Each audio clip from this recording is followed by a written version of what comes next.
everyone and welcome back to my channel. Today you'll be joining me with a review and discussion on Crescent City by Sarah J Maas. So we are talking about this big chunker right here. Its technical name is House of Earth and Blood, but everyone on the internet has been calling it Crescent City because that's what we all know it as. So when the next one comes out, we'll deal with that problem as it happens. Let me just start by saying as well that this discussion and review will be one part non-spoiler and 2-part spoilery, so I will leave a timestamp in the description down below and also right here to let you know when the spoilers begin, because let me tell you, I have some thoughts on this that I need to blurt out to you. So when I heard that Sarah J Maas had a new series coming out, I had to jump on that because I read all of her books except for the Catwoman one, which is a DC Icon one, but I've read all of ACOTAR, I've read all of Throne of Glass, and I knew that I'd have to read this when it came out because it sounded good. And how do I put this? Have I outgrown Sarah J Maas? Let's find out. This one is an urban fantasy. It gave me mad Cassandra Clare vibes. And in this one, we follow Bryce, who is in her 20s. She is described as a party girl. There is drug use and alcohol abuse and sex and everything in this one.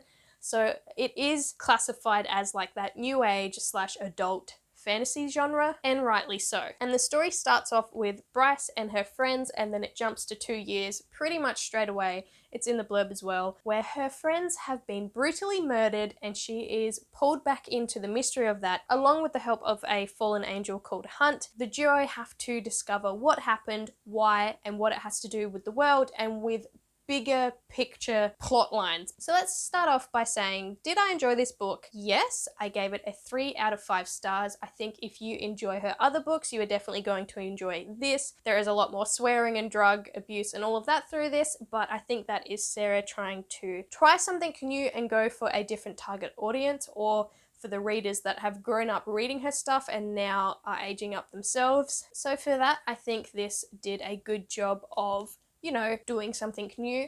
But what I will say before I get into spoilers is there were definitely some scenes and lines in this from her other works. Before I get into that though, because that will be in the spoiler section of this video, I will point out that Sarah J Maas writes her found families and her characters really, really well. I loved that element in this. I loved her play between characters and the companions in this novel as well. She always includes really, really cool companions. So I liked that element of this. Also, her magic systems are always an enjoyment to read. She includes so much in them that, I'm always there for it. I'm always there when she builds a new world. I will say though, the world building in this was very heavy and info dumpy for the first 50 odd pages. It was a lot to take in, and I understand that's because she's trying to craft this new urban fantasy world, but at the same time it was a lot. So be prepared for that going into this. It does get better. You also have a very handy map that you can refer back to if you're someone that does that. I'm more someone that likes to look at maps because they're pretty and then I forget about them for the rest of the book. But yeah, that will be it for the spoiler-free section of this review. So if you haven't read this book and you don't want to be spoiled, I will say goodbye for now. Come back when you have read the book and we can talk about my thoughts further. If you have read the book, or if you do like to be spoiled, stick around because here we go. Let's start the deep dive into my thoughts on this book. Also, I will just quickly put a little disclaimer here just to please everyone, and that is these thoughts are my own. If we disagree, then I'm not having a go at you or your own opinions. I really hope that you did enjoy this book. If you did, there are just some things that came up in this for me that didn't quite work / read too closely to her other books. So my own opinions, let's still be friends. Here we go. Let's start off by saying that Sarah J Maas always needs her characters to be the biggest, the best, the most badassery characters in the world. They may start out as simple, humble characters who, don't have that much power, but then they always end up being the most powerful and the most important character in the story. What I'd like to see from Sarah J Maas herself is to actually write a character, a main character that is, because I know that she has side characters that do this, but a main character that is not all powerful. So as we know, Bryce is half human, half Fae, and then we find out that her father is like the Fae King himself, of course. And then we also find out that she is one of the Starborn, or whatever that thing is that her brother has a tiny amount of power with, that everyone is like, oh my god, that's amazing. She has a lot of that. She has so much, in fact, that she heals an entire city. And it just felt a lot like, and I will say this right now, spoilers for Throne of Glass and for ACOTAR, that whole series, because look, if you're a Mass fan, then you've probably read them by now if you're here, but spoilers for her other series starting now. It felt a lot like Aelin in Kingdom of Ash when her power erupted out of her prematurely because she had to save this city, but she was meant to be saving that to battle the Fae Queen and blah. And she was so powerful. A similar moment here. I'm pretty sure Feyre has a moment like that too in the big war at the end of A Court of...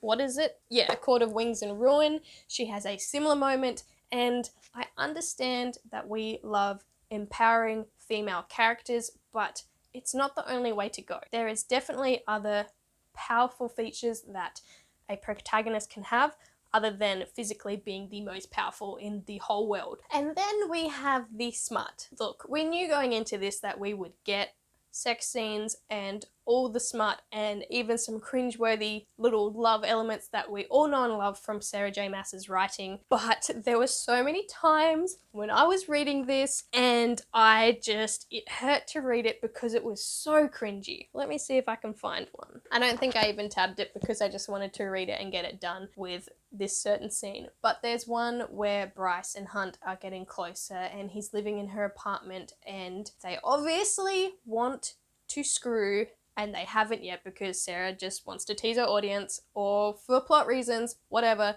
But he mentions how he had to finish himself off in the shower multiple times because of the way that she looked at him or because of her ass or something like that. And I was like, okay, cool. And then we have the scene where they nearly end up doing it and he is wounded. And the whole time I was reading the scene, I was thinking, you cannot be thinking or doing this when you are this far wounded, because it just doesn't make sense. Like, when someone chops off your wings and you have stumps growing out of your back that are bloodied and bandaged and just horrifically painful, are you really thinking about screwing someone? I would think no, because I would be in so much pain that I couldn't think straight. But then they do a little bit of foreplay and then she tries to get on him and then his little stumps of wings touch the couch and he groans and she remembers, oh yeah, you were wounded really fucking badly. Maybe we shouldn't be doing this right now. And he's like, no, I'm fine. He's not fine. So I found that a little bit over the top as well. I think basically my problem with Sarah J Maas at the moment is she is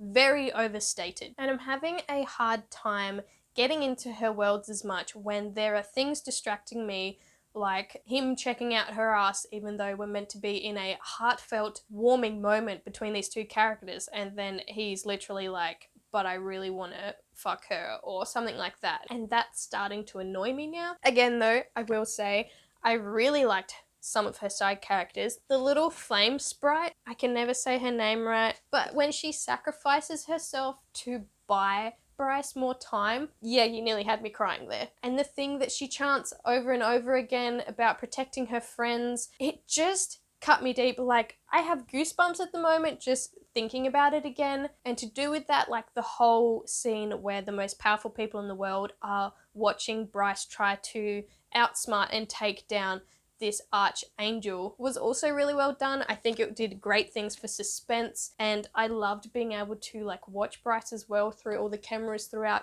the office and the library as someone's trying to kill her and you're going, holy fuck. So I think that was really well crafted. There was also that little bit at the end where, what's her face? Jezebel hints that she knows about Hunt's parentage more, so I know that we're going to be getting more of that in the next book, and that was a nice little tease to keep us interested, so I'm keen to find out that. There was also the Prince of Hell, Aedis, I think that's how you say it. His part in the story, that was also really well done. He gave me a little bit of like the surreal vibes from ACOTAR, so I am keen to see how he plays into it further as well. I like that he turned into like this little white cat for her as well when she was a kid, like, you're a Prince of Hell, but we still love you. There was also vibes that I got from Danica where I thought that she was in love with Bryce there for a moment. And I don't know if I was reading too much into that or if that is the case or what, but I liked where that was heading, and then I feel like that sort of just got abruptly cut. Like, I thought there was something between Bryce and Danica, because we kept on getting those flashbacks which was hinting at Bryce's massive huge star power or whatever it was, because she used that in Danica's company. And I felt like finally we were maybe getting like a bi-main character from Sarah J Maas, and then she makes it very clear 3/4 towards the end of the book that Bryce is like, no, I loved her as a friend. So maybe I read too much into that, but I was hoping for something to develop more there. Also, thanks Sarah J Maas for making me fall in love with a character, I'm talking about Connor here, the werewolf guy, within a few pages, and then kill him on the next page. Like, thanks for that. I wanted him as one of the main love interests, and even with Hunt in the picture, I still wanted Connor there to like balance off of her, because he just seemed so chill, even though he had werewolf like alpha hole vibes. And that's the other thing, the amount of times that she uses the term alpha hole in this. Like, yeah, cool, you're saying Faye bastard in another way, but you are overusing this term. It still made me want Connor to be a part of this story, and then he wasn't, because he got killed within the first few chapters. My heart hurts. But yeah, I think that's all that I have to talk about in regards to this one.